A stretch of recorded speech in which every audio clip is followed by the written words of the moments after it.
Hello guys, RR44ലേക്ക് സ്വാഗതം. കഴിഞ്ഞ videos നിങ്ങൾ കണ്ടു എന്ന് വിശ്വസിക്കുന്നു. കണ്ടില്ലെങ്കിൽ കാണാൻ മറക്കരുതേ. ഇന്ന് നമുക്ക് പുതിയ ടോപ്പിക് നോക്കാം.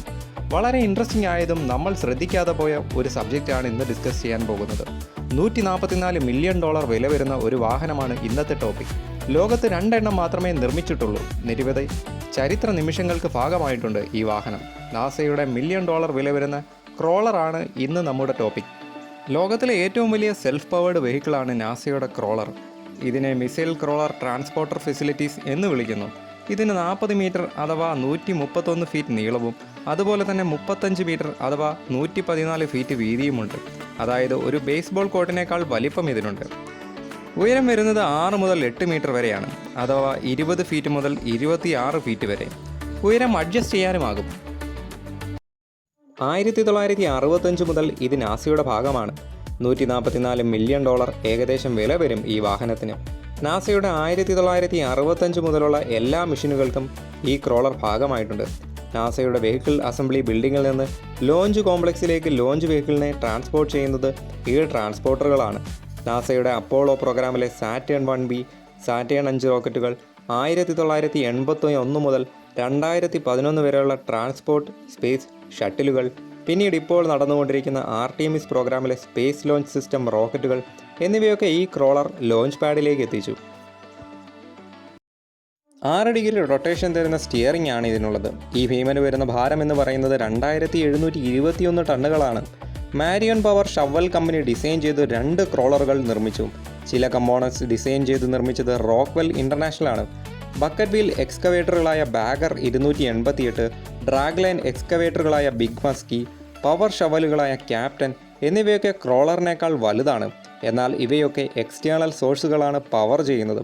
നാഷണൽ രജിസ്റ്റർ ഓഫ് ഹിസ്റ്റോറിക് പ്ലേസിൽ ജാനുവരി 21, 2000 2 ക്രോളർ ട്രാൻസ്പോർട്ടറുകളെ ആഡ് ചെയ്തു.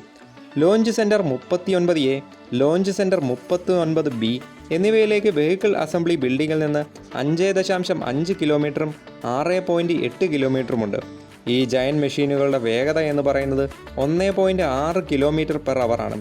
റോക്കറ്റിനെ ലോഡ് ചെയ്ത ശേഷം ഈ വേഗത മാത്രമേ ക്രോളറിന് കൈവരിക്കാനാകൂ. ഈ 2 ക്രോളറുകൾക്ക് ഹാൻസ് ആൻഡ് ഫ്രാൻസ് എന്നാണ് നിക്നെയിം നൽകിയിരിക്കുന്നത്. 1965 മുതൽ നാസയുടെ ഭാഗമായ ഈ വാഹനം 5500 കിലോമീറ്റർ യാത്ര ചെയ്തിട്ടുണ്ട്. ഈ വാഹനത്തിനെ കൺട്രോൾ ചെയ്യുവാൻ 30 engineers, technicians, vehicle operating drivers എന്നിവരുമുണ്ട്. ക്രോളറിനെ ഡ്രൈവ് ചെയ്യുന്നത് 2 കൺട്രോൾ ക്യാബിനുകളിൽ നിന്നാണ്. ഇത് ക്രോളറിൻ്റെ 2 വശങ്ങളിലുമാണ്. റോക്കറ്റ് ലോഞ്ച് ചെയ്യുന്നതിന് മുൻപ് ക്രോളറിനെ ബേസിൽ നിന്ന് റിമൂവ് ചെയ്യും. ക്രോളറിൻ്റെ മറ്റ് സവിശേഷത എന്ന് പറയുന്നത് ലേസർ ഗൈഡൻസ് സിസ്റ്റവും ഒരു ലെവലിംഗ് സിസ്റ്റവും ഉപയോഗിക്കുന്നുമുണ്ട്. ഇത് ലോഞ്ച് പ്ലാറ്റ്ഫോമുകളെ ലെവൽഡ് പൊസിഷനിൽ മെയിൻറ്റെയിൻ ചെയ്യാനാകും. 1965 സർവീസിൽ പ്രവേശിച്ച ശേഷം 2003 ഓവർഹോൾ ചെയ്തു. പിന്നീട് 2012, 2014 കാലഘട്ടങ്ങളിൽ അപ്ഗ്രേഡ് ചെയ്തു.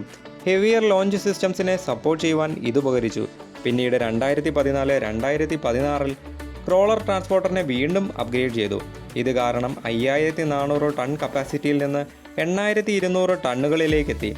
ക്രോളർ ട്രാൻസ്പോർട്ടറുകൾ $1 ബില്യൺ വിലമതിക്കുന്ന റോക്കറ്റുകൾ, സ്പേസ് ഷട്ടിലുകളെ ലോഞ്ച് സ്റ്റേഷനുകളിൽ എത്തിച്ചിട്ടുണ്ട്. ഇവ സഞ്ചരിക്കുന്ന പാതകളിൽ 2 മീറ്റർ താഴ്ചയിൽ ലോ ഫ്രിക്ഷൻ പ്രോപ്പർട്ടികളുള്ള അലബാമ, ടെന്നസി നദികളിലെ കല്ലുകളാണ് പാകിയിരിക്കുന്നത്. ക്രോളർ സഞ്ചരിക്കുമ്പോൾ ഈ പാതകളിൽ ജലം തളിച്ചു കൊടുക്കാറുമുണ്ട്. ഇത് സ്പാർക്കിംഗ് ഉണ്ടാകാതിരിക്കാൻ സഹായിക്കുന്നു. എഞ്ചിനീയറിംഗ് ചരിത്രത്തിലെ ഒരു വിസ്മയമാണ് നാസയുടെ ക്രോളി ട്രാൻസ്പോർട്ടർ. 1965 മുതൽ നാസയുടെ ഓരോ മിഷനുകളിലും ഫ്ലോറിഡയിലെ കെന്നഡി സ്പേസ് സെൻറ്ററിലെ വെഹിക്കിൾ അസംബ്ലി ബിൽഡിങ്ങിൽ നിന്നും 5500 കിലോമീറ്ററുകളോളം സഞ്ചരിച്ചു. ഒട്ടേറെ ചരിത്ര മുഹൂർത്തത്തിന് ഭാഗമായിട്ടുണ്ട് ഈ ഭീമൻ. നാസയുടെ ക്രോളി ട്രാൻസ്പോർട്ടറിനെ പറ്റിയുള്ള വീഡിയോ ഇവിടെ അവസാനിക്കുന്നു. ഈ വീഡിയോ നിങ്ങൾക്ക് ഇഷ്ടമായി എന്ന് വിശ്വസിക്കുന്നു. ലൈക്ക്, കമൻറ്റ്, ഷെയർ, സബ്സ്ക്രൈബ് കൂടി ചെയ്യണേ. ബെല്ലൈക്കൺ പ്രസ് ചെയ്യാൻ മറക്കല്ലേ. പുതിയ ടോപ്പിക്കുമായി വീണ്ടും കാണാം.